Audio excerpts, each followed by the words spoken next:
पिछली क्लास में हमने एक क्वेश्चन आपको दिया था कि can virtual image be photographed or not. क्या आपने घर पे ट्राई किया?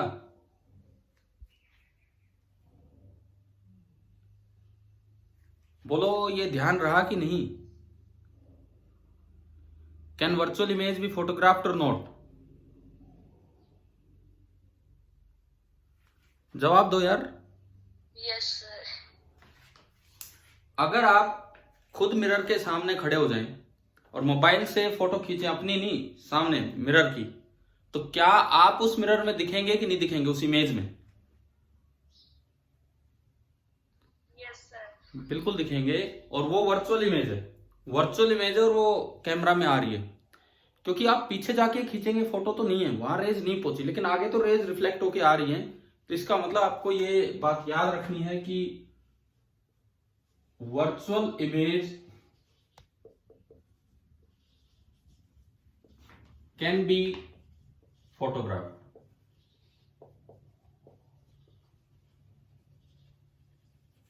although it cannot be obtained on a screen.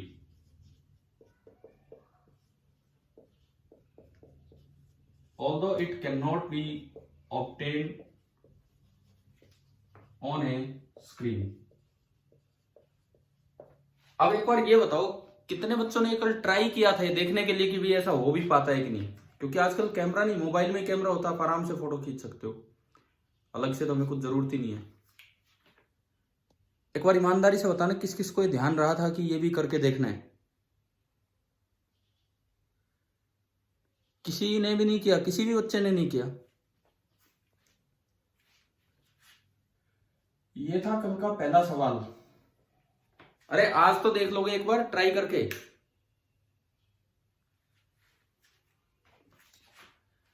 दूसरा, देखा था सर।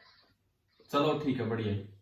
सेकंड क्वेश्चन आपसे ये पूछा था कि आपको यू और वी के ग्राफ बनाने थे, एक बार कॉनकेव मिरर के लिए और एक बार कॉन्वेक्स मिरर के लिए। तो उसके लिए हम डायरेक्ट पहले एक बार कुछ स्टडी करें। देखिए, कल जो चीजें पढ़ी उनका यूज करेंगे। तो पोजीशन, ओरिएंटेशन, डायरेक्ट है कि इन्वर्टेड है, एंड साइज ऑफ इमेज, एक टेबल सी हम बनाने की कोशिश करेंगे। Position, orientation and size of image किसके लिए हम ले रहे हैं? पहले कॉनकेव मिरर। सबसे पहले हम लेके चल रहे हैं कॉनकेव मिरर के लिए। तो एक कॉनकेव मिरर का एक रफली एक डायग्राम बनाएं। अगर हम रफली अगर एक डायग्राम बनाएं, तो ये आपने एक कॉनकेव मिरर लिया। अब इसका ये पोल है, ये फोकस है, ये सेंटर है, और ये very far away point infinity. आप पहले एक टेबल कंप्लीट करोगे। यहां तो हो नहीं पाएगी, उस साइड बनाते हैं, बड़ी टेबल हो जाएगी। और ये आगे इंफिनिटी तक है। इधर पूरा ना कोई फोकस है ना कोई सेंटर है, ये इंफिनिटी तक है। अब यहां अगर मैं एक टेबल बनाऊं, क्योंकि ग्राफ तो तभी बनेगा जब आपको पहले कुछ आइडिया हो इन चीजों का। यहां तो मैं मान रहा हूं ऑब्जेक्ट कहां है,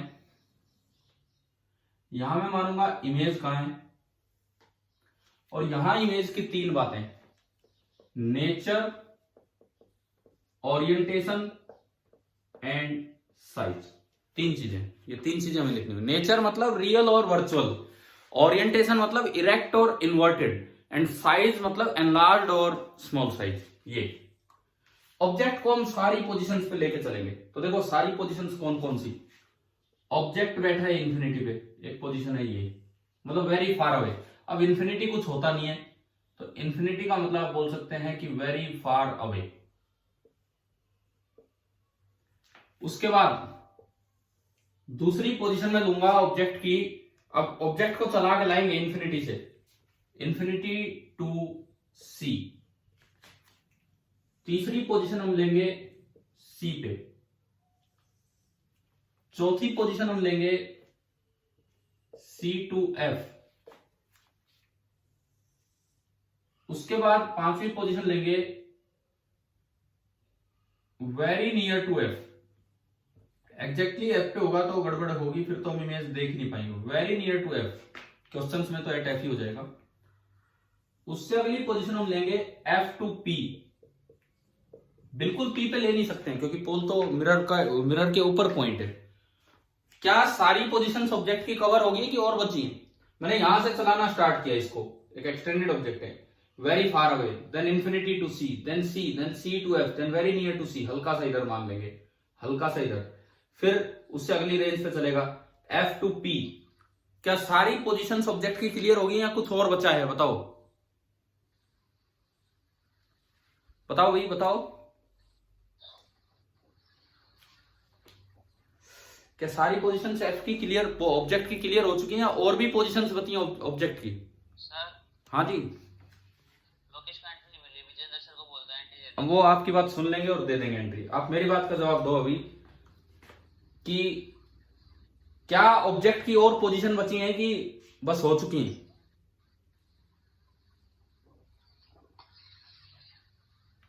अरे जल्दी बोलो। देखो ये हो गए सारे रियल ऑब्जेक्ट, यहां से लेके यहां तक, मिरर के पीछे से। यहां से लेके यहां तक सारे रियल ऑब्जेक्ट वाले केसेस आ गए हैं। लेकिन ऑब्जेक्ट तो वर्चुअल भी हो सकता है, हमने पढ़ा ना प्लेन मिरर के समय, ऑब्जेक्ट तो वर्चुअल भी हो सकता है। तो इससे अगला ठिकाना है वर्चुअल ऑब्जेक्ट होगा, और पोल से लेके आगे कोई F और C तो है नहीं, तो आखिरी केस बनेगा वर्चुअल ऑब्जेक्ट कि बिल्कुल वहां हो। ये बस लास्ट 1 2 3 4 5 6 7। और ये वेरी नियर टू F वाला जो केस है ना, इसको एट F ही बोल देते हैं, बुक्स में एट F ही बोल देते हैं। लेकिन हम जो मानते हैं C2F से जब आप जा रहे थे, C2F इसको लिख तो देंगे एट F, लेकिन स्लाइटली बियॉन्ड F। बियॉन्ड मतलब आगे, स्लाइटली बियॉन्ड F ये मैंने लिखा है। बियॉन्ड का मतलब है थोड़ा सा आगे, इधर F से इधर आगे का मतलब इस साइड है कि F से दूर, ये है भाई। अब आप एक काम करो, आपने जो भी कुछ पढ़ा है उसके अकॉर्डिंग आप इमेज की पोजीशन लोकेट कर दो। 2 मिनट किसी और बात पे चर्चा नहीं करेंगे, 2 मिनट का साइलेंस, और आप केवल ये इमेज की पोजीशन लिख दो कि कहां कैसे होगा। लिखिए आप, उसके बाद हम आगे डिस्कस करते हैं इसको।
देखो ये करें स्टार्ट। आपने कुछ लिखा है क्या इसमें? मैं चम्मच लेके आया हूं, सिंपल एक चम्मच। एक चम्मच का फायदा ये है, स्टील चम्मच का, कि इस पे दोनों मिरर्स का रोल ये प्ले करती है। अगर मैं इस चम्मच को यूं रखूं, यूं, और एक है ये अपोजिट साइड, ये सामने वाली साइड से रखा तो एक कॉनकेव मिरर का काम करेगी कि कॉन्वेक्स मिरर का? और एक बार मैं घुमा के रखूं, सामने वाली साइड से कौन सा मिरर? कॉनकेव। कॉनकेव, और दूसरी साइड से कॉन्वेक्स। ठीक है, अब घर पे ही तो बैठे होंगे, है ना, घर पे ही तो बैठे होंगे आप लोग, एक चम्मच ले सकते हो हाथ में ताकि आपको दिख जाए कि कैसी क्या इमेज है। एक बार एक सिंपली एक चम्मच लीजिए और कुछ नहीं।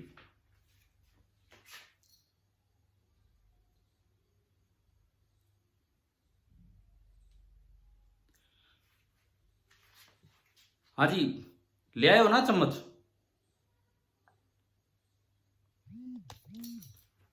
देखो अब सुनो, सबसे पहले कॉनकेव वाली साइड में देखो, आप थोड़ा सा दूर करके कॉनकेव वाली साइड में एक हल्की सी इमेज आपकी दिखेगी, क्योंकि परफेक्ट मिरर नहीं है। वो इमेज इन्वर्टेड दिख रही है कि इरेक्ट दिख रही है? आप इतना तो पहचान ही सकते हो। पक्का ना? सबको समझ में आ रहा है कि कॉनकेव साइड में जब आप थोड़ा दूर करके चम्मच को देख रहे हैं तो इमेज इन्वर्टेड दिख रही है। ठीक है, अब उसको पलट के देखो, अब उसको पलट के देखो, कॉन्वेक्स साइड में कैसी दिख रही है आपको इमेज? इरेक्ट। तो हमें एक चीज तो समझ में आ रही है कि कॉनकेव साइड इमेज इन्वर्टेड दिख रही है और कॉन्वेक्स साइड इमेज इरेक्ट दिख रही है।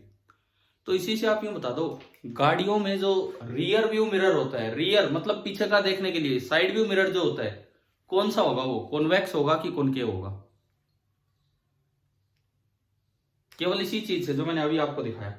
आप साइड मिरर में देखते हैं तो पीछे ट्रक आ रहा है, वो उल्टा दिखता है कि सीधा ही दिखता है?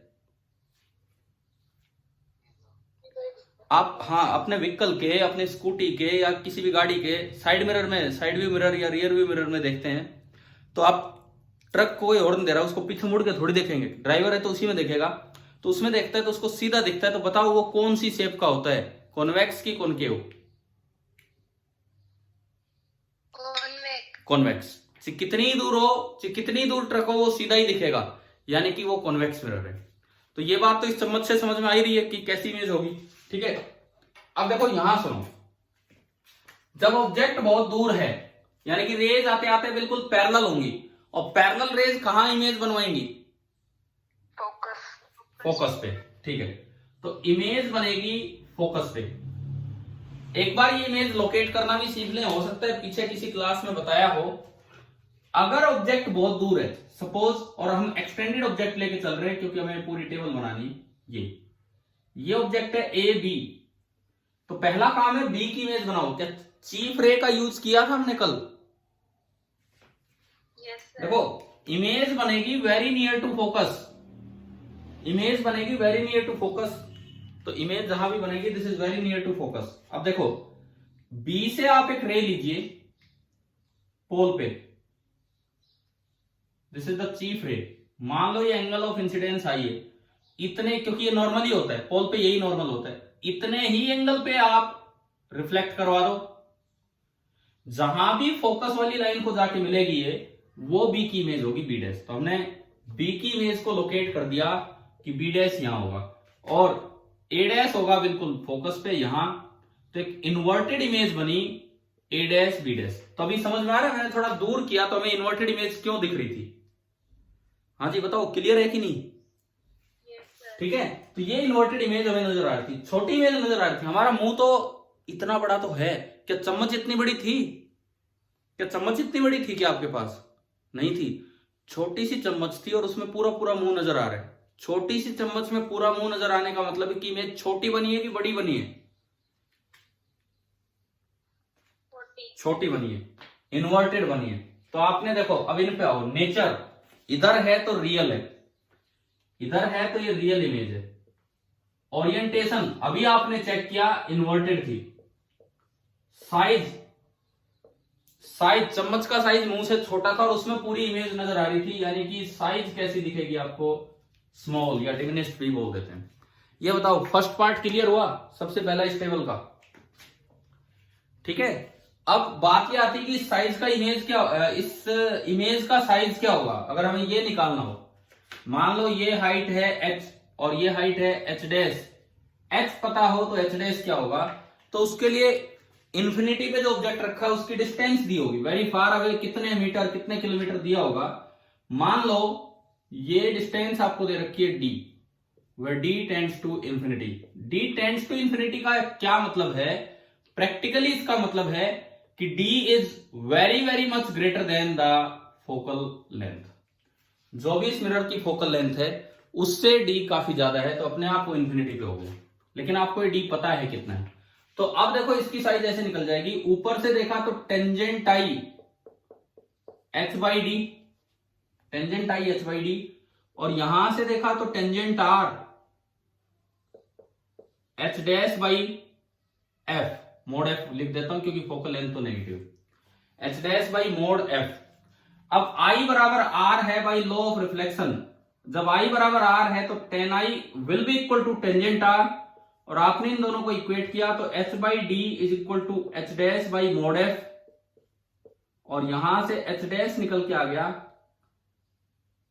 Mode f by D into h। तो ये साइज निकालना क्या हमने पीछे किया था कि ये वाला काम, कि अगर इन्फिनिटी पे ऑब्जेक्ट हो तो साइज कैसे निकालते हैं इमेज का? नहीं भी किया हो तो अब आ गया समझ में, ठीक है। और दूसरी बात सुनो, ये d बहुत बड़ा है, यानी कि mode f is very much smaller than d, तो mode f by D is very very much smaller than 1, और यहां से मोड f बाई डी आ रहा है h डैश बाई h, यहां से मोड f बाई डी आ रहा है h dash by h, this implies h dash by h is very very much smaller than 1, और you can say h dash is very much smaller than h. It means the image is highly diminished. The image formed is highly diminished. बहुत small size होगा, लेकिन कैसे निकालते हैं वो मैंने आपको यहां बता दिया। चलो पहली सिचुएशन क्लियर हुई, ठीक है, पहली सिचुएशन क्लियर हुई। अब आप इस चम्मच को, ये तो हमने दूर किया था, आप थोड़ा पास लाएंगे, आप अगर थोड़ा पास लाएंगे तो आपको इमेज का साइज बड़ा होता दिखेगा। अब देखो एक बार अगर चम्मच आपके पास रखी है तो पहले चम्मच के लोअर पार्ट पे आपकी, या एक छोटे से पार्ट पे आपकी इमेज बन रही होगी, पहले एक छोटे से पार्ट पे आपकी इमेज बन रही होगी। अब अगर मैं इसको पास लाता हूं, अब अगर मैं इसको पास लाता हूं तो मेरे जो साइज है इमेज का वो इस चम्मच को कवर करता चलेगा, इन्वर्टेड ही रहेगी, दूसरी साइड से मैं देख रहा हूं इन्वर्टेड ही रहेगी, लेकिन वो इसको कवर करता हुआ चलेगा, यानी कि उसका साइज बड़ा हो जाएगा। अगर आप नहीं देख पाए तो कई बार क्या होता है बैकग्राउंड में और बहुत चीजें हैं, हो सकता है उनकी इमेज सामने आ रही हो, तो आप ये करके देख लेना खुद। अब सुनो आगे बढ़ते हैं। आपने कल पढ़ा था वेलोसिटी का फॉर्मूला निकाला था रिफ्लेक्शन में। क्या इमेज और ऑब्जेक्ट मिरर के रेस्पेक्ट में सेम डायरेक्शन में चलते हैं कि अपोजिट डायरेक्शन में चलते हैं रिफ्लेक्शन में? बताओ। इमेज और ऑब्जेक्ट अपोजिट, हमने पढ़ा था, माइनस साइन लगाया था, अपोजिट डायरेक्शन में चलते हैं। इट मींस क्या कि अगर आप इंफिनिटी से सी गए हो तो आपकी इमेज उल्टा चलेगी, आप इंफिनिटी से सी गए हो तो इमेज चलेगी फोकस से सी, क्योंकि सी मीटिंग पॉइंट है। तो अब ये चली F to C।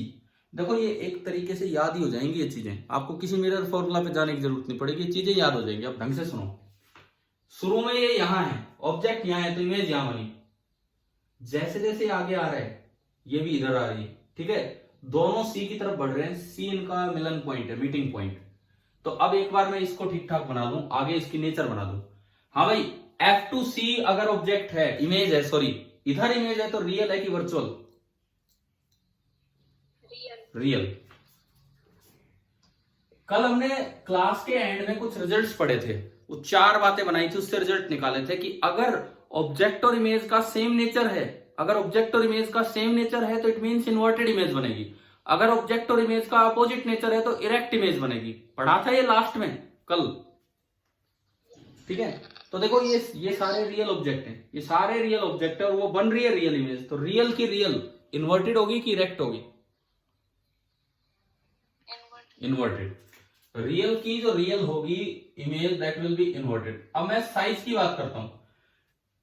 साइज का अंदाजा हमने स्पीड से निकाला था कल, स्पीड से निकाला था। मैंने कहा था इसको थोड़ा चलाओ वो ज्यादा चले, इसको मतलब ऑब्जेक्ट, वो मतलब इमेज, इसको थोड़ा चलाओ वो ज्यादा चले तो उसकी स्पीड ज्यादा है, तो उसके पैर बड़े बड़े हैं, इसका मतलब उसका साइज बड़ा है। इसको ज्यादा चलाओ वो कम चले तो उसका साइज छोटा होगा। आप बताओ इस मूवमेंट के दौरान कौन ज्यादा चला है कौन कम चला है? ऑब्जेक्ट ज्यादा चला है, तो इमेज कम चली है, तो इमेज कम चली है तो उसकी स्पीड कम है, इमेज की स्पीड कम है तो उसका साइज भी कम है, यानी कि यहां जो साइज बनेगा स्मॉल ही रहेगा। वहां तो हाईली डिमिनिश्ड था, लेकिन यहां कुछ छोटा होगा, बस इतना। ठीक है, चलो सेंटर हमने पढ़ा था, जब भी कभी सेंटर ऑफ कर्वेचर पे ऑब्जेक्ट होता है तो इमेज हमेशा वही बनती, पढ़ा था कि नहीं, नॉर्मली रिफ्लेक्टेड वाले केस में। ठीक है, तो यानी कि इधर से ये पहुंच लिया, उधर से वो पहुंच ली इमेज, इधर से पहुंच गया ऑब्जेक्ट, उधर से इमेज पहुंच गई, सी सी। हाँ जी, इसके बारे में भी बता दो, नेचर कैसा भाई, इस साइड इमेज है तो कैसी है, रियल। रियल ऑब्जेक्ट की रियल इमेज कैसी होगी, इन्वर्टेड। अब साइज की बात करो, अब चलना चलाना हो नहीं रहा, ये दोनों रुके हुए हैं सी पे, एक ऊपर एक नीचे, सी पे रुके हुए हैं, लेकिन साइज साइज अब वी बाई सेम साइज, क्योंकि वी और यू दोनों सेम है, वी और यू दोनों सेम है, तो जो साइज होगा दैट विल बी सेम। ये आपका तीसरा केस हुआ। उसके बाद चलो भाई, अभी तक क्या हो रहा था, ये तेज भाग के आ रहा है, ये धीरे धीरे चल रही है। अब यहां पे इसके बाद देखते हैं क्या होगा। ऑब्जेक्ट तो अपने रास्ते निकल गया आगे, अब ऑब्जेक्ट चला C to F, तो इमेज को कहां चलना पड़ेगा, अपोजिट डायरेक्शन में। अपोजिट डायरेक्शन में अगला ठिकाना कौन है, सी के बाद कौन है अगला ठिकाना, इंफिनिटी। तो भाई अब तो सारे सूर्य बदल गए, देखो क्या हुआ, भगवान जाने क्या हुआ। अब आप ये देखो क्या हो रहा है, शुरू में ये तेज भागा आ रहा था, वो धीरे धीरे आ रही थी, उसके बाद ये धीरे हो गया और वो बहुत तेज भाग लिया, इमेज सी टू इंफिनिटी पे चली गई। ठीक है, तो कैसी इमेज है, रियल। रियल की रियल, इन्वर्टेड। अब साइज का अंदाजा लगाओ स्पीड से, लार्ज। हाँ ये बहुत ज्यादा चली है भाई, पहले इमेज का साइज छोटा था, सी पे दोनों मिले, उसके बाद इमेज का साइज बड़ा हो गया। ठीक है, ये चेंज है यहाँ पे, तो इसको बोल देते हैं एनलार्ज। ये आपकी जो इमेज है दिस इज एनलार्ज। और यार ये चीज तो क्या परमानेंटली दिमाग में नहीं बैठ जाएगी ये चीज कि ऑब्जेक्ट इधर से आ रहा है, इमेज इधर से, हमें यार मिरर फॉर्मूले लगाने पड़ेंगे बार बार ये चेक करने के लिए। शायद याद हो सकती है ये चीज, तो आसान सा मोशन है, ऑब्जेक्ट इंफिनिटी से आएगा, इमेज फोकस से चलेगी, कौन के मिरर में, दोनों सी पे मिलेंगे। मिलने से पहले इमेज का साइज छोटा था, मिलने के बाद इमेज का साइज लगातार बढ़ने लगा, वो उधर गई और ये इधर आ गया। ठीक है, अब देखो, अब ऑब्जेक्ट पहुंच गया एफ पे, अब बिल्कुल एफ पे पहुंच जाए तब तो इमेज इंफिनिटी पे है। अगर बिल्कुल इंफिनिटी पे इमेज पहुंच गई तो आप उसे देख नहीं सकते हैं, क्योंकि इंफिनिटी का तो मतलब है वेरी वेरी फार अवे, हमें नहीं पता। आप ये माने बुक्स में लिखा रहेगा एट एफ, लेकिन हम मान रहे हैं कि ऑब्जेक्ट यहाँ है, एफ से थोड़ा सा इधर। अगर एफ से अभी थोड़ा सा इधर है तो इमेज अभी उधर ही है, इमेज इधर ही है, तो इमेज तो है वेरी फार अवे। इंफिनिटी भी लिख दिया जाता है वेरी फार अवे। ठीक है, इधर है तो कैसी इमेज है, रियल। अब इसमें एक बात पे ध्यान देना, अगर बिल्कुल फोकस पे रख दिया ना ऑब्जेक्ट, बिल्कुल फोकस पे रख दिया तो आफ्टर रिफ्लेक्शन रेज पैरेलल चलेंगी। अब पैरेलल रे ना उधर मिलेंगी ना इधर मिलेंगी, कोई उधर सोचे तो रियल इंफिनिटी पे बन जाएगी और इधर सोचे तो वो वर्चुअल इमेज हो जाएगी। क्या ये समझ में आ रहा है, ये जो कंफ्यूजन रहता है यहाँ पे। ठीक है, इसलिए मैं स्लाइटली एफ से थोड़ा पहले ले रहा हूं ताकि इमेज रियल हम बोल सके। और रियल की रियल इन्वर्टेड, और बहुत दूर है तो हाईली एनलार्ज, हाईली मैग्नीफाइड। ये थी वेरी डिमिनिश्ड, ये है हाईली मैग्नीफाइड, ये दोनों केसेस हो गए। चलो आगे बढ़ते हैं। अब ऑब्जेक्ट निकल लिया फोकस को क्रॉस करके, देखो हो क्या रहा है, शुरू में ये बहुत तेज, ये बहुत धीरे, मिलने के बाद ये धीरे धीरे चल पड़ा और उसको भगा दिया बहुत तेज। अब ये अपने टेंशन फ्री चल रहा है, वो भगवान जाने क्या हो गया, वो कहां जा रही है। अब देखो अब क्या होगा, ये इन्फिनिटी पे पहुंच ली, इन्फिनिटी पे पहुंच के आगे तो रास्ता नहीं है, तो उल्टा तो मुड़ नहीं सकते। क्यों, अगर उल्टा मुड़ गए तो ऑब्जेक्ट और इमेज सेम डायरेक्शन में चलेंगे, लेकिन हमने पढ़ा कि रिफ्लेक्शन में ऑब्जेक्ट और इमेज हमेशा अपोजिट डायरेक्शन में चलेंगे। ठीक है, तो इसको घुमा लो, धरती गोल है, धरती गोल है, चलते रहो, आप कहां से निकल आओगे, सामने से निकल आओगे।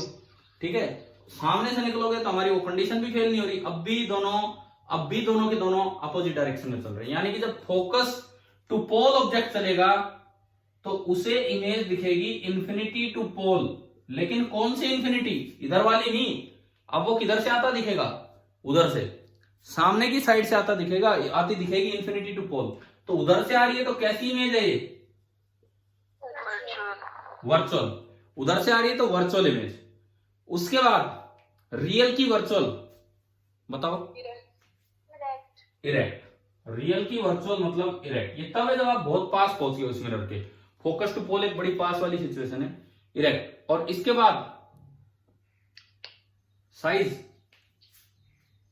साइज बताओ कौन? ये तो बहुत कम चला है, ये बहुत ज्यादा चली है, तो इसका साइज बड़ा ही चल रहा है, एनलार्ज। देखो इमेज तो लगातार बड़ी चली है, जब तक ये मिले नहीं थे, छोटे थे, उसके बाद ये लगातार आप पूरा उधर से उधर ले आए और ये इमेज का साइज बड़ा ही है। इसके बाद देखो आखिरी केस आता है वर्चुअल ऑब्जेक्ट। अब फोड़ दो शीशा, निकल जाओ उधर, ठीक है, शीशा फोड़ के नहीं, वैसे निकल गया आप उधर, और ऑब्जेक्ट अब गया लगातार इन्फिनिटी तक, आगे कोई ठिकाना तो है नहीं, तो वर्चुअल ऑब्जेक्ट है। इमेज चलेगी अपोजिट डायरेक्शन में, तो पोल पोल अब दोनों इधर उधर हो गए। अब ऑब्जेक्ट गया उधर तो इमेज चलेगी इधर। इधर अगला ठिकाना कौन है? इधर अगला ठिकाना कौन है इमेज के लिए? फोकस। तो वर्चुअल ऑब्जेक्ट में जैसे जैसे ये P टू इंफिनिटी जाएगा, वर्चुअल ऑब्जेक्ट में जैसे जैसे ये P टू इंफिनिटी जाएगा, तो जो इमेज है वो P टू फोकस की तरफ आ जाएगी। अब बताओ इधर इमेज है तो कैसी इमेज है ये? रियल। ओरिएंटेशन की बात कीजिए, ओरिएंटेशन इरेक्ट की इन्वर्टेड? इरेक्ट। यहां बच्चे अक्सर गलती कर जाते हैं, रियल को वो इन्वर्टेड ही मान लेते हैं, जबकि यहां ऑब्जेक्ट वर्चुअल है, तो अगर अपोजिट नेचर है तो ये इरेक्ट इमेज होगी। कल के रिजल्ट्स देखो कैसे काम आ रहे हैं। और अब स्पीड, स्पीड किसकी ज्यादा है? ऑब्जेक्ट की। स्पीड इसकी ज्यादा है ऑब्जेक्ट की, तो स्पीड ऑब्जेक्ट की ज्यादा है तो इमेज की कम है, तो इमेज की कम है तो फिर से कैसी साइज बनेगी? स्मॉल। क्या ये पूरा चलना चलाना समझ में आया कैसे हो रहा है ऑब्जेक्ट और इमेज का? For concave mirror. अब ये एक एक बात याद हो जानी चाहिए, क्वेश्चंस में इतना टाइम नहीं रहेगा कि आप इनको मिरर इक्वेशन से निकालें। ये देखो बड़ा आसान है याद करना यार, आप सुनो, कैसे भी करके आप रिलेट कर लो, आप सुनो बस। ये ऑब्जेक्ट चला यहां से, जब ये बहुत दूर था तो इमेज फोकस पे छोटी सी बैठी है, ये बहुत तेज भाग के आ रहा है मिलने के लिए, ये धीरे धीरे चल रही है, यहाँ पे दोनों मिले, उसके बाद ये धीरे धीरे चलने लगा और ये बहुत तेज भाग गई। जैसे फोकस पे पहुंचा इतने तो उसने धरती कवर कर दी और सामने से आ गई, ठीक है। फिर दोबारा ये अपने टेंशन फ्री चल रहे, धीरे धीरे ये इमेज आ रही है यहाँ से।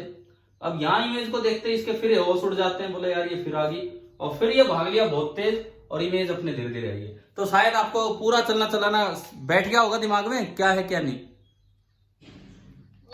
ठीक है। कॉनकेव मिरर में अब इससे मैं अगर रिजल्ट की बात करूं, देखो मैंने आपको कल करने के लिए कितना अच्छा काम दिया था, मतलब इतना सब एनालिसिस आपको करना था, इसीलिए मैंने क्लास के एंड में वो होमवर्क दिया था, वो ग्राफ बनाने के लिए आपको ये सब एनालिसिस करना था। अब देखो एक अगर रियल ऑब्जेक्ट है, अगर रियल ऑब्जेक्ट है तो कॉनकेव मिरर रियल इमेज भी बना सकता है, वर्चुअल इमेज भी, इन्वर्टेड भी बना सकता है, इरेक्ट भी, स्मॉल भी बना सकता है, एनलार्ज भी। यानी कि रियल ऑब्जेक्ट के केस में तो कॉनकेव मिरर में कोई खास रिजल्ट नहीं आया, कोई भी केस पॉसिबल है। लेकिन एक बड़ा इंपॉर्टेंट रिजल्ट यहां आ रहा है जो हमें याद रखना है, कॉनकेव मिरर में कभी भी वर्चुअल ऑब्जेक्ट आए तो हमेशा उसकी कैसी इमेज बनेगी? Real, erect and small, real, erect and small. तो ये एक बड़ा काम का रिजल्ट है जो अक्सर, क्योंकि वर्चुअल ऑब्जेक्ट ही नहीं पढ़ के जाते हम, तो आधी बार इस तरह के रिजल्ट से हम वाकिफ ही नहीं होते हैं। देखिए ये रिजल्ट आपको ये मिला इस चलने चलाने से कि एक कॉनकेव मिरर, एक concave mirror always forms a real, erect and small sized image for a virtual object। भाई ये भूलना नहीं है, तरीका नहीं बोलना है, कैसे याद करना है आप जानो कैसे इसको दिमाग में बैठाते हो, लेकिन ये एक एक चीज याद हो जानी चाहिए, क्योंकि कई बार ऑब्जेक्टिव क्वेश्चंस खाली स्टेबल से सोल्व हो जाते हैं, केवल स्टेबल से सोल्व हो जाते हैं ऑब्जेक्टिव क्वेश्चन कई बार। चले अब उस ग्राफ पे आते हैं जो ग्राफ बनाने का हमने किया। और हमने इसमें ये भी सीखा कि जब इन्फिनिटी पे ऑब्जेक्ट था तो ये साइज कैसे निकालते हैं, सारी चीजें आपके ध्यान रहनी चाहिए। अब देखो ग्राफ की तरफ आते हैं, कॉनकेव मिरर का ग्राफ। अब नोट तो करते हो ना भाई ये चीजें, यस सर। क्योंकि बिना नोट्स बनाए ना कुछ नहीं होगा। ये चीज वीडियो पढ़े रहे कितनी बार देखते रहो, जब तक खुद नहीं लिखोगे इतने कुछ होने वाला नहीं है। देखो अब मैं ग्राफ की बात करूं, u और v के ग्राफ की, जो काम आपको कल दिया था। चलना चलाना हमने देख लिया, ये u एक्सिस है और इसके अकॉर्डिंग v एक्सिस इमेज चलेगी। ये जो कॉनकेव मिरर है, कॉनकेव मिरर, इसमें दो स्पेशल पॉइंट f और r दोनों पॉजिटिव होते हैं कि दोनों नेगेटिव होते हैं, बताओ। ये दोनों कोऑर्डिनेट्स पॉजिटिव होते हैं कि नेगेटिव होते हैं कॉनकेव मिरर के लिए? नेगेटिव। इसका मतलब u एक्सिस पे भी f इधर होगा और r इधर होगा, और v एक्सिस पे भी। अब देखो ग्राफ बनाना सीखो आप ध्यान से, v एक्सिस पे भी f इधर होगा, r इधर होगा। 10th वाले बच्चों को मैंने एक दिन यही काम होमवर्क में दिया था, ये तो फिर भी करवा दिया, ग्राफ वाला काम होमवर्क में दिया था।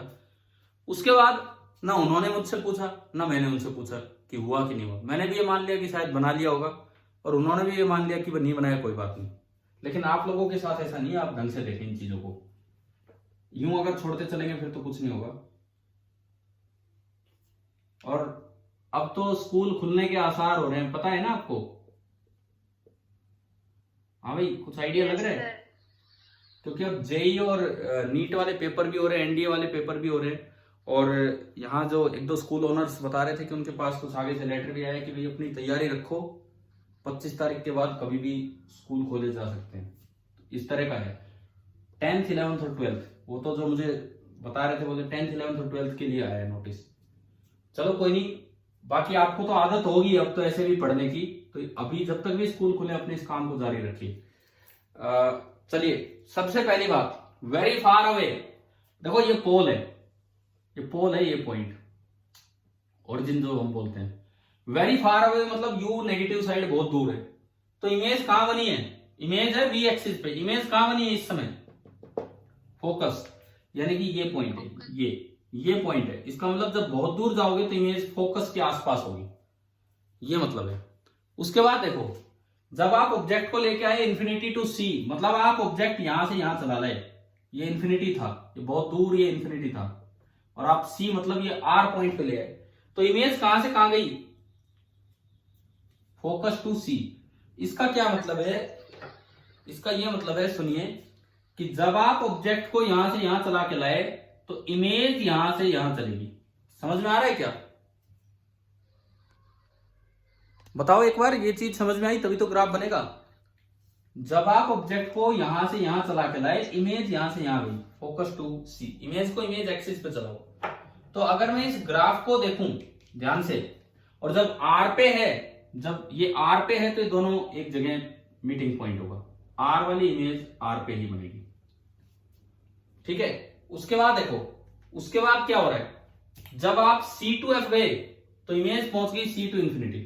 तो जब आप गए सी टू एफ तो इमेज पहुंच गई सी टू इंफिनिटी, नीचे तक।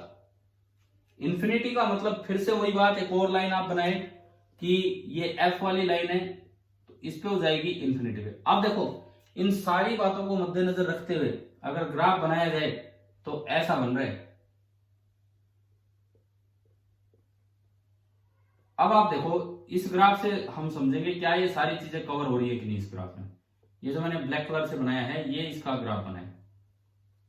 देखिए अब इससे कंफर्म कीजिए, ग्रीन कलर के कोरस्पॉन्डिंग ग्रीन कलर है और रेड के कोरस्पॉन्डिंग रेड है। जब ऑब्जेक्ट चला इंफिनिटी टू सेंटर रेडियस तो इमेज चली फोकस टू रेडियस। तो आप देखो ये ग्राफ है, ये वाला ग्राफ है, ये वाला ग्राफ है यहां पे। अगर मैं इसको नाम दूं number 1, number 2, number 3 and number 4, तो ये वेरी फार पॉइंट नंबर 1, ये जो बीच का इलाका है this is number 2, this is number 3 and this is number 4। एक बार आप बताओ क्या ये समझ में आया आपको यहां तक ग्राफ? हाँ भाई बोलिए, कि यहां तक ग्राफ आ गया समझ? अगर नहीं आया हो तो पूछ लो, मैं दोबारा बता दूंगा। यहीं पे तो है, अभी तो ये सारा टेबल बनी हुई है, सब कुछ है। आ गया कि नहीं आया 1 से लेके 4 तक?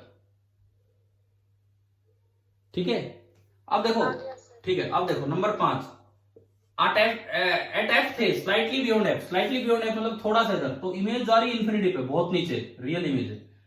लेकिन जब आप फोकस क्रॉस करके फोकस टू पोल जाते हो, जब आप फोकस क्रॉस करके फोकस टू पोल जाते हो इधर, ये मैं थोड़ा हल्का ब्लू चल रहा है, ब्लू कलर से बनाने की कोशिश कर रहा हूं, तो इमेज कहां से कहां आ रही है? इन्फिनिटी टू पोल। तो इमेज ने तो अपने डायरेक्शन ही बदल दी, इमेज तो पॉजिटिव साइड आ गई, वर्चुअल इमेज होगी, पॉजिटिव साइड आ गई इन्फिनिटी टू पोल। तो इसके कॉरस्पॉन्डिंग जो ग्राफ बनेगा वो ऐसा बनेगा कि इस लाइन को आप आगे बढ़ाओ, इस लाइन को आप आगे बढ़ाओ और इमेज यहां से यूं आती दिखेगी। अगर मैं इसको नंबर 6 बोलूं, देखो ये तो नंबर 5 था बिल्कुल एंड में, तो ये वाला आपका हो गया नंबर 6। आप 6th ग्राफ कंफर्म कीजिए। देखो चलते चलते इमेज दूसरी साइड निकल आई, हमने बताया था कि यूं चलते चलते धरती गोल है सामने से आ गई, तो यूं चलते चलते दूसरी साइड आ गई, वी नेगेटिव से वी पॉजिटिव हो गया और ये बना। क्या यहां तक आया समझ? नंबर 6 वाला केस। ठीक है, अब आता है नंबर 7, वर्चुअल ऑब्जेक्ट, जिसमें कि ऑब्जेक्ट पूरा पोल टू इंफिनिटी कहीं तक भी चला जाए, कहीं तक भी चला जाए, इमेज रहेगी केवल पोल टू फोकस, फोकस नीचे है, तो इमेज को इसी इलाके में रहना है, इमेज को इसी इलाके में रहना है। इसका मतलब ये लाइन आप यूं बढ़ा दो कि चाहे ऑब्जेक्ट कहीं तक चला जाए, चाहे ऑब्जेक्ट कहीं तक चला जाए, इमेज फोकस से नीचे नहीं जा रही है, इमेज फोकस तक ही रहेगी। तो ये आपका नंबर 7। अब आप बताओ कि आपको एक ग्राफ बनाना आ गया कि नहीं, किस तरह से यू और वी का ग्राफ है कॉनकेव मिरर में। भाई बोलो, देखो ये ऑब्जेक्टिव एमसीक्यू बन के आ सकता है, सीधे 4 ऑप्शन ग्राफ के दिए हो, कुछ भी अलग थलग, आपको पहचानना आना चाहिए कि हमने ग्राफ कैसे प्लॉट किया था। बताओ क्लियर हुआ कि नहीं है ये पूरा 7 केस? ठीक है, Yes, sir. और जो रिजल्ट लिखा है ऊपर वो ये है, रिजल्ट इस केस में बना है कि आप चाहे ऑब्जेक्ट कहीं भी ले जाओ positive side, image negative side ही है हर बार।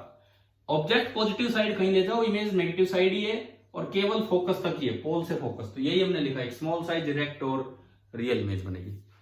तो भाई अगर ये कल का दूसरा सवाल हो गया हो तो मैं तीसरे की तरफ प्रोसीड करूं। कल 3 सवाल डायरेक्ट जो दिए थे, क्या और भी कुछ दिया था क्या इनके अलावा? एक तो दिया था कि वर्चुअल इमेज की फोटोग्राफ ली जा सकती है कि नहीं, दूसरा था ये कॉनकेव मिरर के लिए, तीसरा कॉन्वेक्स के लिए। क्या कुछ और भी था कि यही 3 सवाल दिए थे? एनसीईआरटी से क्वेश्चन होते हैं। हाँ, एनसीईआरटी से वो मिरर इक्वेशन का यूज करके, वो भी इसके बाद लेंगे, वो इसके बाद लेंगे, लेकिन पहले वो कॉन्वेक्स मिरर वाला काम करते हैं। अब देखिए, अब कॉन्वेक्स मिरर साइड चलते हैं, तो तीसरे काम पे हम आते हैं। रिजल्ट जो बनेगा वो बाद में बनाएंगे। यहां पे मिरर मैंने कर दिया कॉन्वेक्स। अगर कॉन्वेक्स मिरर होगा तो एफ और आर दोनों नेगेटिव होंगे कि दोनों पॉजिटिव होंगे? बोलो। पॉजिटिव। कॉन्वेक्स मिरर होगा तो एफ और आर दोनों के दोनों आपके पॉजिटिव रहेंगे, ना एफ नेगेटिव होगा ना आर नेगेटिव होगा, दोनों पॉजिटिव रहेंगे। चलो अब दोबारा से पहले तो कॉन्वेक्स मिरर बनाते हैं, फिर उसकी एक टेबल बनाते हैं, क्योंकि ये सब काम आपको करना पड़ेगा। फिर रिजल्ट पे चलेंगे और फिर उसके बाद ग्राफ पे चलेंगे।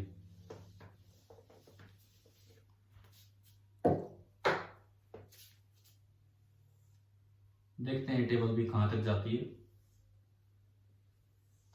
कॉन्वेक्स मिरर में। तो हमने एक कॉन्वेक्स मिरर बनाया। कॉन्वेक्स मिरर की शेप कुछ ऐसी है, पॉलिश्ड साइड ये रही, ये आपने बनाया कॉन्वेक्स मिरर, ये इसका प्रिंसिपल एक्सिस। अब इसमें ये पोल, इधर कोई पॉइंट ही नहीं है, इधर कोई पॉइंट ही नहीं है, इधर ही तो फोकस होगा और इधर ही सेंटर होगा। आपने जब ऑब्जेक्ट दूर दिया, चम्मच की कॉन्वेक्स साइड आप लेके देख सकते हो, जब चम्मच को आप दूर करते हो, मतलब आप दूर हो, तो आपको इरेक्ट इमेज दिखती है कि इन्वर्टेड? देखा था आपने अभी थोड़ी देर पहले, इरेक्ट दिखती है। तो इसका मतलब जब ऑब्जेक्ट वेरी फार अवे है एट इंफिनिटी, जब ऑब्जेक्ट एट इंफिनिटी पे है तो इमेज, अब इस केस में ना इमेज उधर बनेगी फोकस पे, क्योंकि इंफिनिटी पे जब ऑब्जेक्ट होता है तो इमेज तो फोकस पे ही बनती है, लेकिन इसका फोकस उधर है, तो इमेज बनेगी एट एफ, सीधा लिखता हूं मैं एफ। अब उधर इमेज बनी है तो रियल है कि वर्चुअल है, दूसरी साइड वर्चुअल। वर्चुअल, ये एक वर्चुअल इमेज है। उधर ऑब्जेक्ट है तो रियल और इमेज वर्चुअल, रियल की वर्चुअल बनी है तो कैसी होगी, इरेक्ट कि इन्वर्टेड, इरेक्ट। रियल की वर्चुअल बनी है तो ये इरेक्ट होगी। अब साइज की बात करते हैं, ऑब्जेक्ट बहुत दूर है, इमेज बहुत पास है, तो साइज v और u में देखें तो v का मैग्नीट्यूड बहुत कम है, u का मैग्नीट्यूड बहुत ज्यादा है, तो v बाई u एक से बहुत छोटा होगा मोड वाइज। तो बताओ साइज छोटा होगा बड़ा होगा, स्मॉल। देखो अगर चलना चलाना हो रहा है जब तो स्पीड से अंदाजा लगाते हैं, अगर रुके हुए हैं तो आप डिस्टेंस से अंदाजा लगाओ। जो भी ऑब्जेक्ट और इमेज में से मिरर के पास होगा वो बड़ा होगा और दूसरा छोटा होगा, यानी कि यहां पे जो साइज होगा दैट विल बी स्मॉल या हाईली डिमिनिश, हाईली डिमिनिश। अब अगर इसका रे डायग्राम दिखाएं इन्फिनिटी वाले केस का, तो फिर से देख लो, सपोज आप यहां हो और आपकी ये दूरी जो d है this is very very much greater than the focal length, तो इसका मतलब आप इन्फिनिटी पे हो। तो ये ऑब्जेक्ट बनाया ए बी, इसकी इमेज देखो कैसे बनेगी फोकस पे। आप एक रे लीजिए,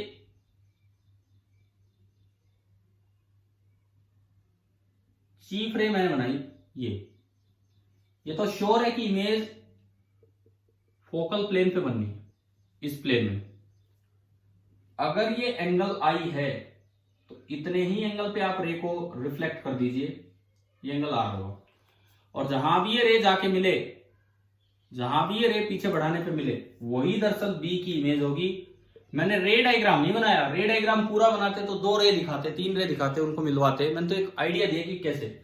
और ये इसके नीचे है ए, तो ये देखो क्या इरेक्ट इमेज बनी कि नहीं बनी, क्या वो कंफर्म हो रहा है, उधर बनी तो वर्चुअल, इरेक्ट एंड स्मॉल, है ना। और इसका साइज अगर मैं एच डैश मानूं तो जैसे पिछले वाले काम में हमने इंफिनिटी वाले ऑब्जेक्ट के केस में आपको साइज ऑफ इमेज निकालना सिखाया था, तो सेम वही काम यहां है। ये आर तो ये भी आर, वर्टिकली अपोजिट एंगल, ठीक है, बिल्कुल सेम काम यहां होगा। इस ट्राइंगल से टेंजेंट आई निकाल लो, tangent i h by D, और उस ट्राइंगल से टेंजेंट आर निकाल लो, tangent r h dash by f. इस बार तो मोड भी लगाने की जरूरत नहीं क्योंकि एफ पॉजिटिव है, ये एफ है। दोनों को इक्वेट किया तो H by D is equal to H dash by F, और लगभग वैसा ही फॉर्मूला आ गया, H dash is equal to F by D into H, और ये जो इमेज होगी ये काफी छोटी बनेगी। ध्यान आ गया, पिछले केस में कैसे साइज निकाला था वही तरीका, ठीक है। हाँ भाई क्लियर है सभी को, ये इमेज का साइज कैसे निकाला हमने इंफिनिटी वाले केस में। अब देखो आगे बढ़ो, अब इसको चलाते हैं।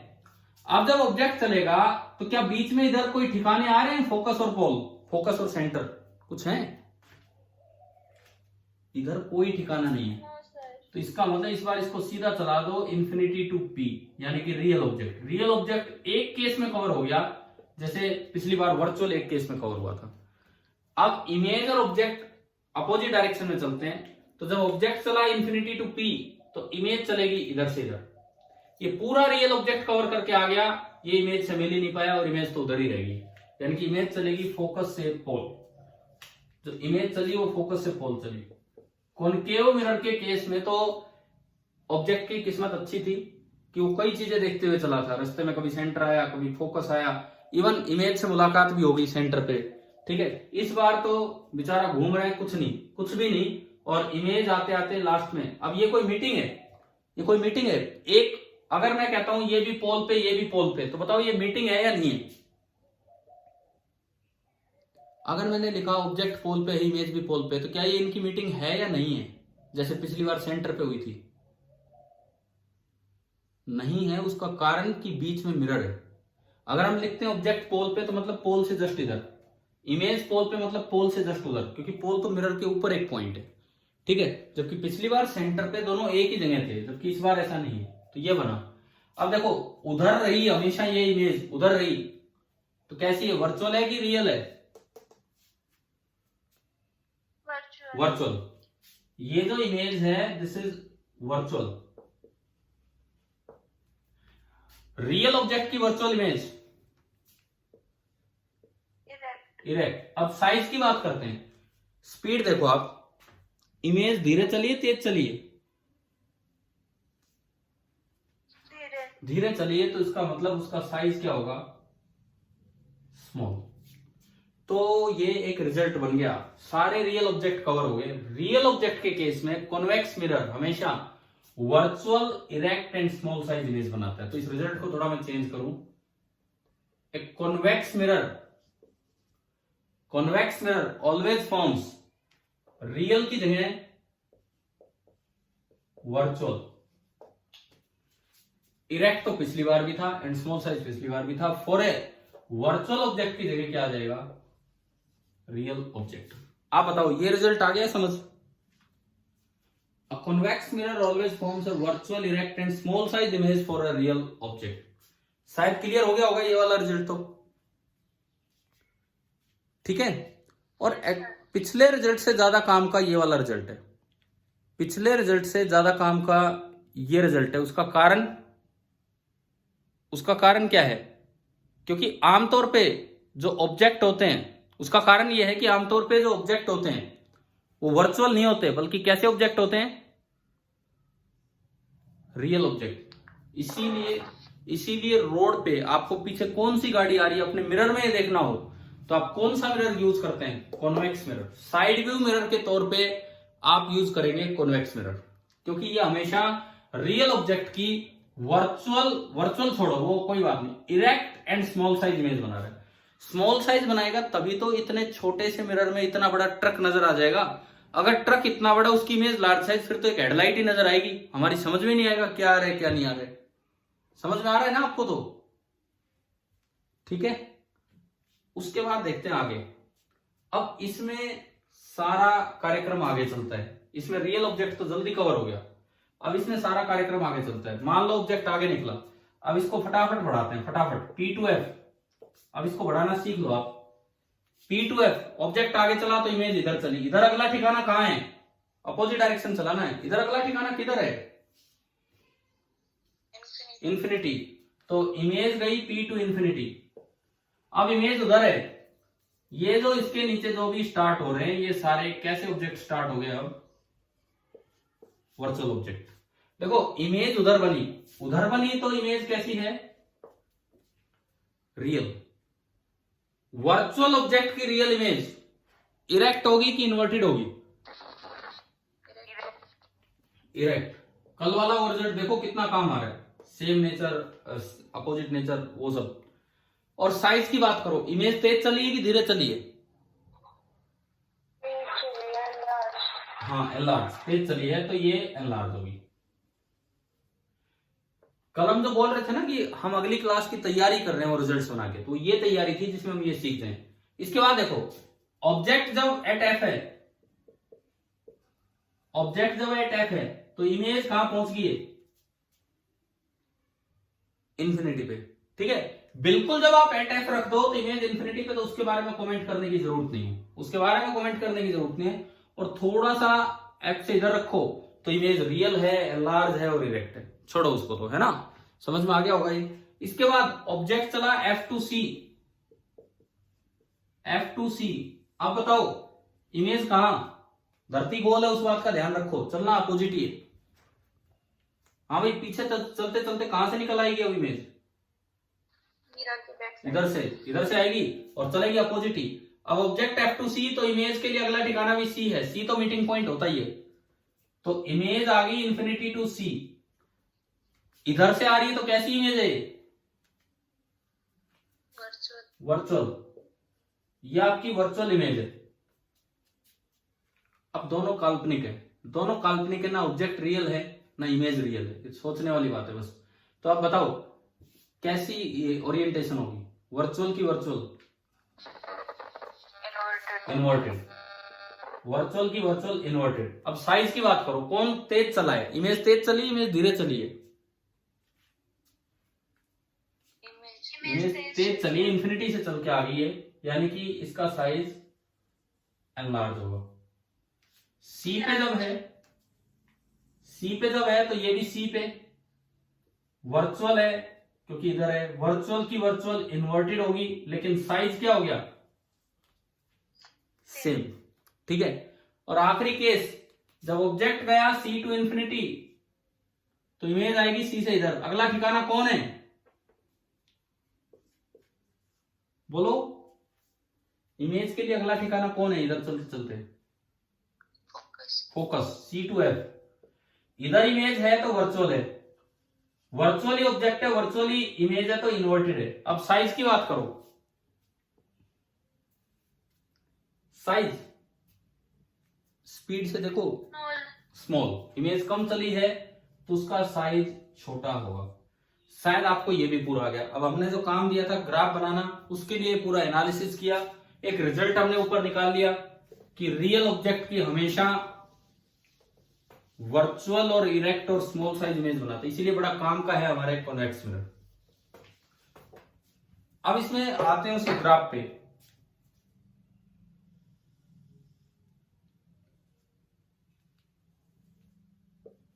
ये U और ये V। इस मिरर में F और R दोनों पॉजिटिव हैं, तो एक्सिस पे जब आप F और R लोकेट करो तो इस साइड होगा, ये F, ये R, यहां भी ये F और ये R। ठीक है। अब चलिए इसका ग्राफ बनाना स्टार्ट करें। क्या आप बना सकते हैं? मैंने अभी पिछला ग्राफ बताया था, क्या उस पे, उसके बेसिस पे आप ये वाला ग्राफ करोगे 2 मिनट ट्राई, इस टेबल को देखते हुए, जैसे पिछला ग्राफ बनाया था वैसे कीजिए। मैं रुक रहा हूं 2 मिनट, आप ट्राई कीजिए।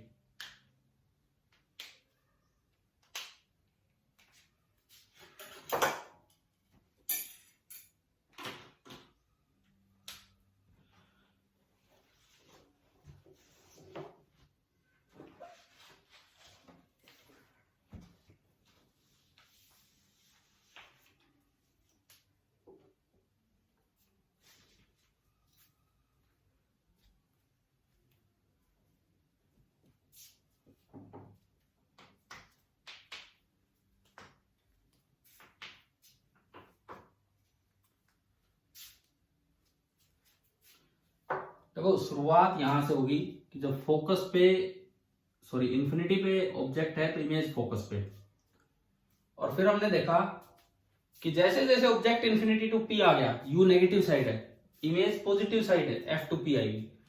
ये इतना चल के आया, ये ऑब्जेक्ट इतना चल के आया तो ये इमेज यहां से यहां चल के आ गई, ये है। तो इनको कवर करते हुए अगर मैं ग्राफ बनाऊं तो आपको दिखना चाहिए कि भाई ये तो ऐसा ग्राफ है, यूं बताओ, ये आ गया, ये वाला पार्ट समझ। अगर मैं इसको नंबर 1 बोलूं तो ये हमने ये नंबर 1 बना लिया। बोलो भाई यहां तक ग्राफ आया क्या, समझ कैसे बनाया है? ठीक है। इसके बाद P2F, जब ऑब्जेक्ट गया P2F तो इमेज चलेगी P2 इंफिनिटी। इसका क्या मतलब है, ऑब्जेक्ट गया P2F यानी कि ऑब्जेक्ट ये चला तो इमेज गई P2 इंफिनिटी नेगेटिव साइड में, रियल इमेज बन गई है वो इधर की तरफ। तो इसका मतलब अगर मैं F पे एक लाइन लगा लूं तो ये ग्राफ आगे चलते चलते यूं गया।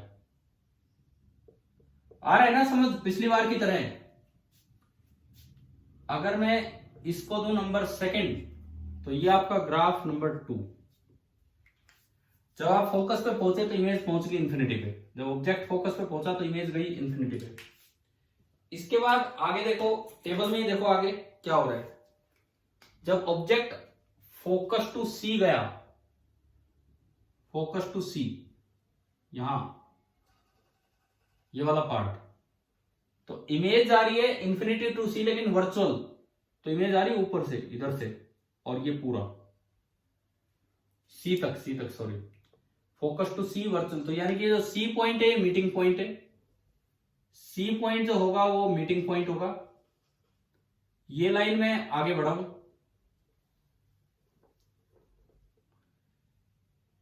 तो ये ग्राफ यहां से यूं आएगा, ये नीचे गया था, दूसरी साइड से निकल आएगा ये ग्राफ, ये यूं आ गया। और उसके बाद आप देखोगे, ये तो कौन सा पॉइंट है, ये इसका ये पॉइंट है, पॉइंट नंबर 3। तो ग्राफ का ये पॉइंट नंबर 3, सी मीटिंग पॉइंट हो गया। सी टू इंफिनिटी जब ऑब्जेक्ट जाएगा, ऑब्जेक्ट जब जाएगा सी टू इंफिनिटी, तो इमेज जाएगी सी टू फोकस। तो फोकस वाली लाइन को आप आगे बढ़ा लो और ये ग्राफ यूं जाते जाते यूं चला जाएगा। ये कंप्लीट हो गया है ग्राफ, ये पार्ट देन ये पार्ट। अभी बताओ क्या ग्राफ्स प्लॉट करने आगे कि नहीं? हाँ जी भाई बोलिए, क्या अभी क्लियर हुआ है पूरा, किस तरह का, कैसी नेचर होगी, ओरिएंटेशन, साइज, सारा केस हमने कवर कर दिया रियल और वर्चुअल का, दोनों मिरर्स के केस में। और ग्राफ भी प्लॉट कर दिए और 2 रिजल्ट्स भी बना दिए कि जो कॉन्वेक्स मिरर है उसमें तो रिजल्ट मिलता है वर्चुअल ऑब्जेक्ट के केस में, और जो कॉन्वेक्स मिरर कॉनकेव मिरर है उसमें तो रिजल्ट मिलता है वर्चुअल ऑब्जेक्ट के केस में, और कॉन्वेक्स मिरर में रिजल्ट मिलता है रियल ऑब्जेक्ट के केस में। अब एक बार जवाब दो, क्या ये ग्राफ्स समझ में आ गए हैं आप लोगों को?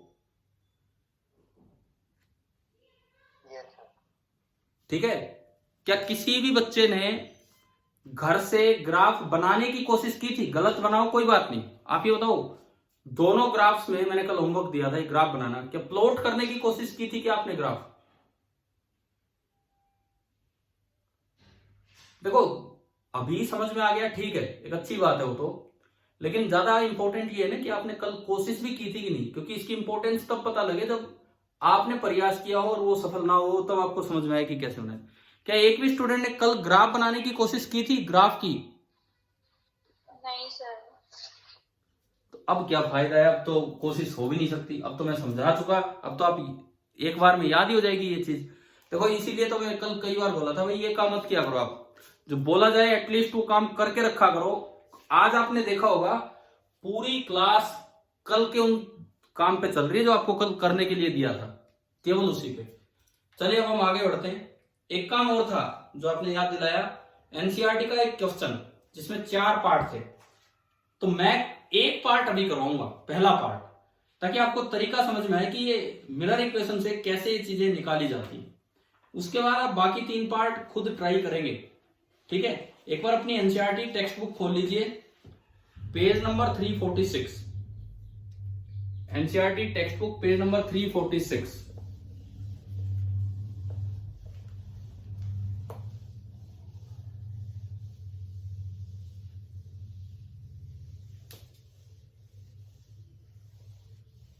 क्वेश्चन नंबर 15 होगा और ए पार्ट पे चलो पहले स्टार्टिंग कि क्या है क्या नहीं है। अब ये लिखता है यूज द मिरर इक्वेशन। इसने कहा किसी और चीज का यूज नहीं करना है, अपने मिरर इक्वेशन होती है 1/v + 1/u = 1/f एंड उसी के साथ शामिल होता है m = -v/u। इन 2 इक्वेशंस का यूज करके आपको ये जो 4 चीजें दी हैं वो आपको बतानी है। और देखो लास्ट में लिखता है note this exercise helps you deduce algebraically the properties of images that one obtains from explicit ray diagram। अभी हमने मिरर इक्वेशन का यूज नहीं किया, पूरा एक एक प्रॉपर्टी उसकी निकाल ली कि इमेज कहां बनी कैसे बनी, लेकिन ये वही काम करवा रहा है मिरर इक्वेशन से। जैसे एक बार मैं करवाऊंगा तो ए पार्ट, अब बी पार्ट देखो, बी पार्ट में क्या प्रूव करवाना चाह रहा है मिरर इक्वेशन से, क्या प्रूव करवाना चाह रहा है, convex mirror always produces A virtual image independent of location of the object.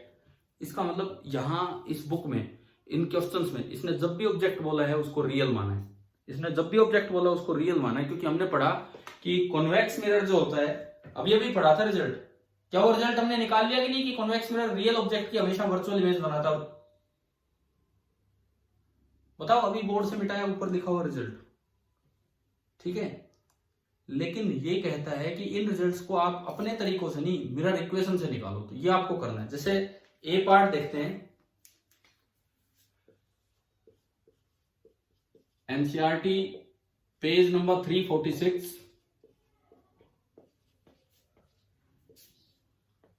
Question number 15, part number A. तो ये लिखता है ए पार्ट में कि आपको ये डिड्यूस करना है, एन ऑब्जेक्ट प्लेस्ड बिटवीन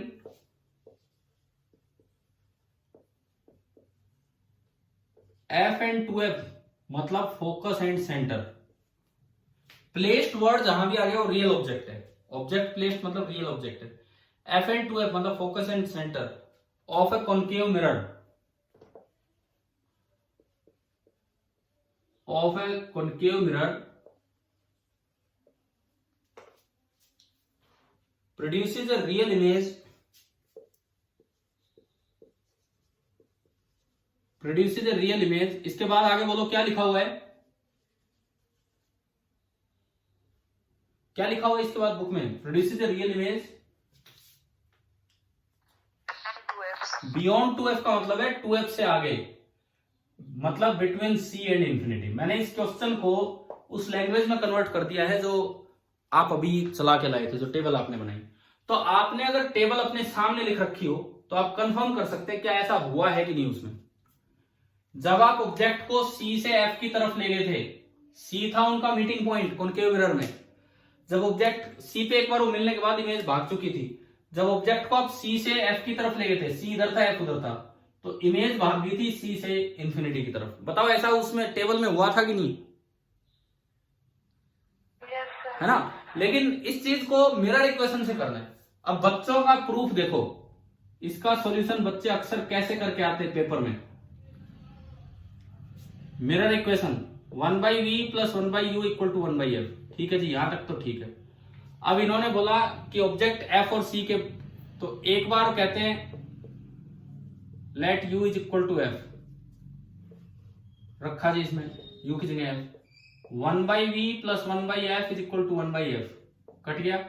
तो 1/v = 0, it means v tends to infinity. फिर एक बार दूसरी लिमिट पे चले जाते हैं, c का मतलब है लेट u = 2f।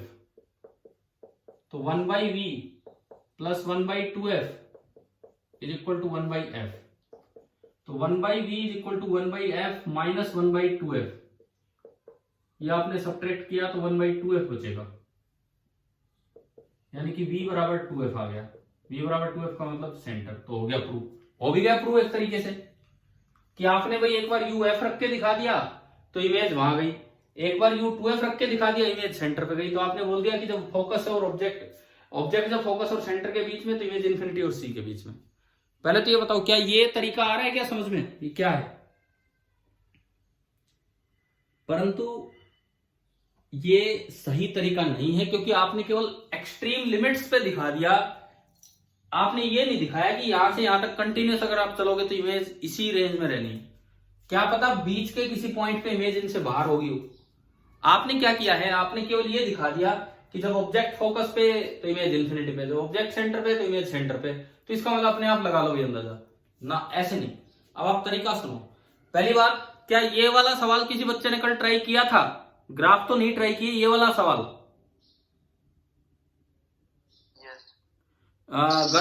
गर्वित कैसे किया, इस तरीके से किया था क्या, इस तरीके से, या कोई इनइक्वालिटी बना के की थी। कैसे, ऐसे किया था बस सीधा कि एफ पे है तो वहां दिखा दिया और सी पे तो वहां दिखा दिया। बोलो एक मिनट फिर मैं करवाता हूं आगे, या इनइक्वालिटी बनाई थी। देखो सुनो, अगर ऐसे ही किया है तो ये थोड़ा गलत है। आपने तो खाली लिमिट प्रूव कर दिए, आपने एक चीज को प्रूव नहीं किया। अब वेरीफाई कर रहे भाई, ये देख लो यहां था तो यहां था, फिर ये देख लो यहां था तो यहां था, ऐसे नहीं। अब इन क्वेश्चंस का प्रूफ देखिए किस तरीके से आपको ट्राई करना चाहिए था। अब अगर मैं उस पर चलूं, प्रॉपर मेथड,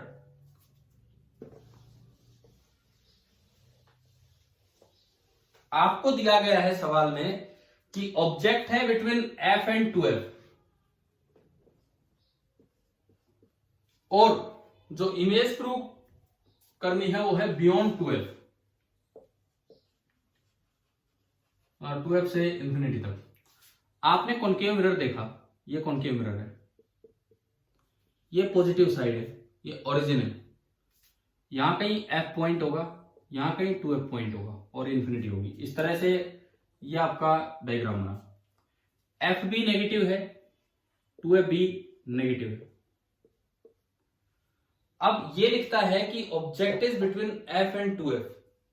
इसका क्या मतलब है कि यहां कहीं ये कोई कोऑर्डिनेट है u, तो अगर मैं u की बात करूं तो u f से तो छोटा है और 2f से बड़ा। आप प्रॉपर साइन के साथ चले जैसे एक्स एक्सिस पे होता है। अगर ऑब्जेक्ट लिया बिटवीन f एंड 2f मतलब f से तो और इधर आ गया लेकिन 2f से उधर है। देखो नेगेटिव साइन के साथ चलेंगे तो 2f ज्यादा छोटा है। आप ये बताओ क्या यहां तक u की लोकेशन समझ में आ गई कि नहीं? हाँ भाई, इनइक्वालिटी फॉर्म में u की लोकेशन समझ में आ गई आपको, कैसे लिखी हमने? ठीक है, अब आप मिरर इक्वेशन से u निकाल लो। 1/v plus 1/u is equal to 1/f। तो 1/u आया 1/f minus 1/v। It means 1/u is coming to be f into V आपका एलसीएम और ऊपर बना v माइनस f। और यहां से अगर मैं u देखूं तो u आ गया f into V upon v minus f, क्योंकि मिरर इक्वेशन से ही आपको रिजल्ट निकालना है।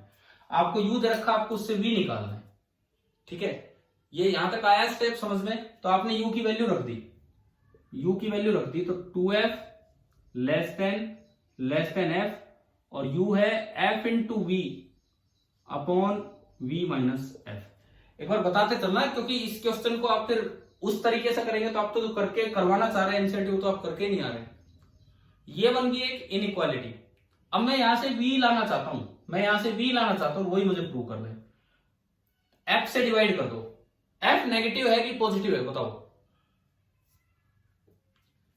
f नेगेटिव है कि पॉजिटिव है? बोलो भाई, f नेगेटिव है कि पॉजिटिव है? नेगेटिव। जब भी किसी इनइक्वालिटी में नेगेटिव नंबर से मल्टीप्लाई या डिवाइड करते हैं तो इनइक्वालिटी का साइन चेंज हो जाता है। अगर इक्वालिटी हो तो कोई फर्क नहीं पड़ता, दोनों साइड किसी से मल्टीप्लाई करो किसी से डिवाइड। इनइक्वालिटी में जब भी कभी रेसिप्रोकल लेते हैं या फिर जब भी कभी नेगेटिव नंबर से मल्टीप्लाई या डिवाइड करते हैं तो इनइक्वालिटी का साइन चेंज होगा। तो मैंने जैसे ही f से डिवाइड किया 2f/f क्या बन गया? 2 fv upon v minus f, f हट जाएगा तो v upon v minus f और f/f 1। लेकिन इनइक्वालिटी का साइन चेंज हो जाएगा, पहले यूं लगे हुए थे अब ये यूं हो गए। अब बताओ क्या यहां तक आया है समझ में? हाँ भाई बोलो, ये वाला स्टेप क्लियर है कि नहीं? ठीक है, यस सर। अब आप इसका रेसिप्रोकल ले लो, क्योंकि मुझे v चाहिए तो मैं अलग अलग डिवाइड कर लूंगा। तो जब मैं तीनों साइड रेसिप्रोकल लूंगा तो v/f अपॉन v, इधर 1/2 और उधर 1/1। रेसिप्रोकल जब भी लेते हैं इनइक्वालिटी में तब भी साइन चेंज होता है। जैसे 2 छोटा है 3 से तो 1/2 बड़ा होता है 1/3 से। तो ये ऐसे थे तो ये फिर दोबारा से ऐसे बन गए।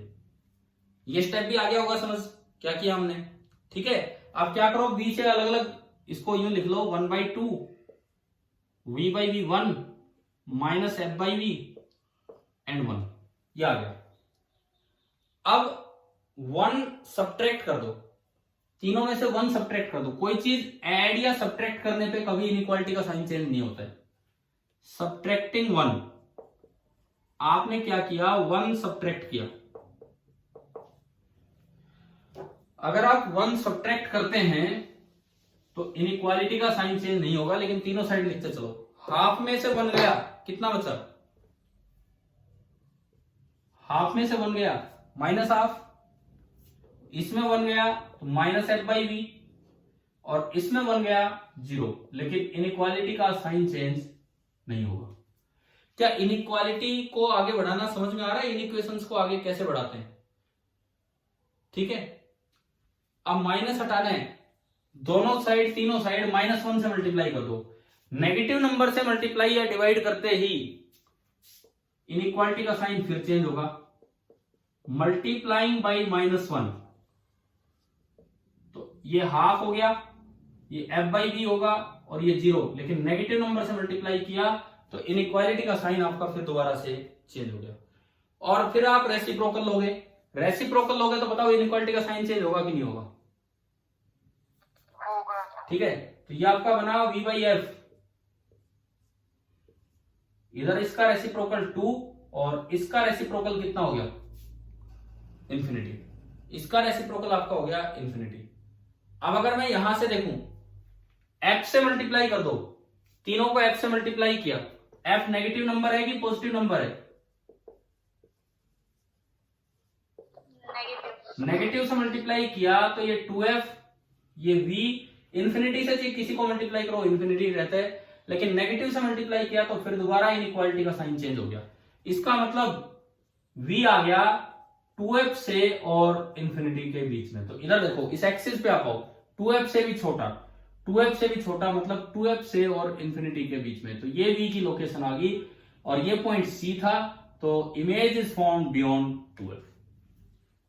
अभी बताओ क्या ये क्वेश्चन करना आया, क्या कैसे करना था? मतलब देखो, आप खाली एंड पॉइंट से देख लोगे वो तो आप वेरीफाई कर रहे हो। ये जिस तरह से डिड्यूस करना था, रिजल्ट डिड्यूस करने का मतलब आपको इनइक्वेशन को आगे बढ़ाना था, इनइक्वालिटी को आगे बढ़ाना था। इनइक्वालिटीज को जब आगे बढ़ाए, दो बातों का ध्यान रखना है, रेसिप्रोकल ले तो इनइक्वालिटी का साइन चेंज हो रहा है, और मल्टीप्लाई या डिवाइड करें नेगेटिव नंबर से तो इनइक्वालिटी का साइन चेंज हो रहा है। क्या अभी बताओ ये पहला पार्ट हर एक बच्चे को क्लियर हो गया है कि नहीं, कैसे किया हमने? Yes sir. अब बाकी तीन करोगे अपने आप ट्राई, यस सर। ठीक है? लेकिन कल फिर मत भूल जाना, कल करके रखना। जैसे आज भी कोई खास काम नहीं करके लाए थे तो कल ये करके रखना। तो होमवर्क में तो कल के लिए अभी तक इतना ही है। अब थोड़ा सा टाइम और बचा है, 5-7 मिनट, तो मैं कुछ आगे बढ़ूं, थोड़ा सा आपको पढ़ाऊं कि भाई क्या चल रहा है क्या नहीं। देखिए, हमने जो लास्ट टाइम ये सब मूवमेंट और ये सब देखी, स्पीड वाले फॉर्मूले, अब इन पे बेस्ड, स्पीड पे बेस्ड एक क्वेश्चन है आपकी एनसीईआरटी टेक्स्ट बुक में, सोल्ड एग्जांपल है, वो जोगर वाला क्वेश्चन है शायद, निकालता हूं एक मिनट। हाँ, example 9.4, page number 316, page number 316, example 9.4। देखो, अब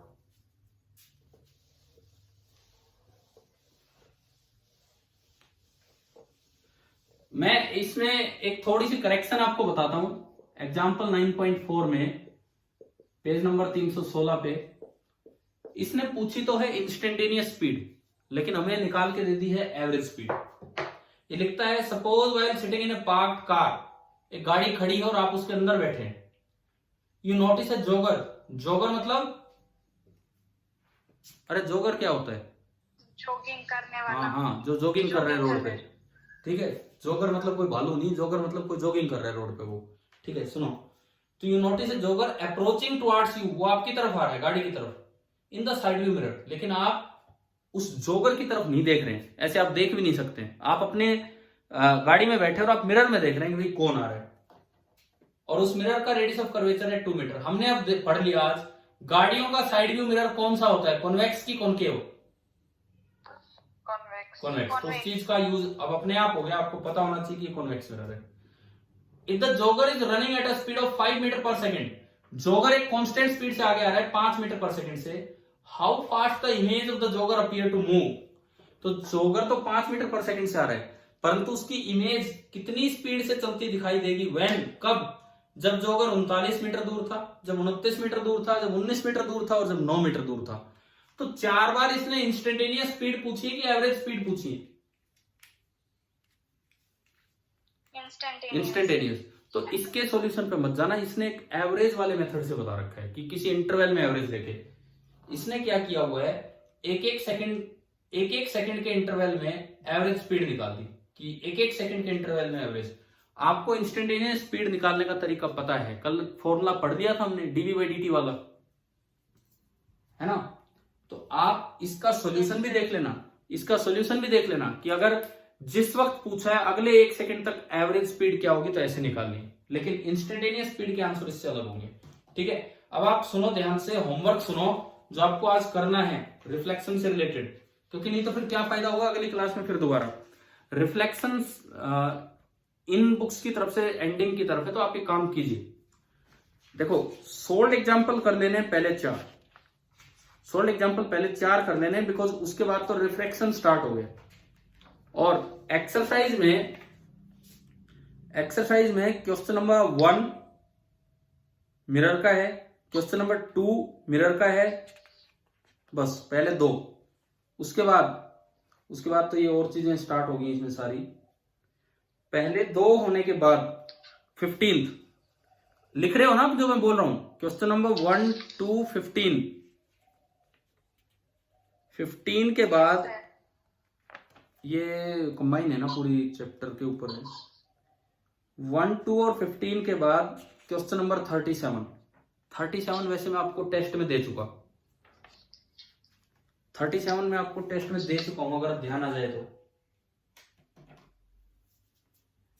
1, 2, 15 एंड 37, ये 4 क्वेश्चंस तो आपको एक्सरसाइज से कर लेने, और सोल्ड एग्जांपल मैंने आपको बोले हैं 1 to 4, प्लस जो भी ये क्लास में बताया है ये अपना ढंग से कवर करके रखना। कल शायद हम रिफ्लेक्शन पार्ट को कंप्लीट, कल मैं और होमवर्क दूंगा इससे आगे, रिफ्लेक्शन पे इससे आगे होमवर्क दूंगा फ्रॉम HCV, लेकिन आज आप पहले ये 4 और 4 8 क्वेश्चन है, ये 8 सवाल अपने करके रखना। उसके बाद हम HCV से कुछ रिफ्लेक्शन का काम देंगे। कल की क्लास में भी लास्ट क्लास हो जाए रिफ्लेक्शन पे, ताकि परसों से हम रिफ्रैक्शन ऑफ लाइट स्टार्ट कर सके।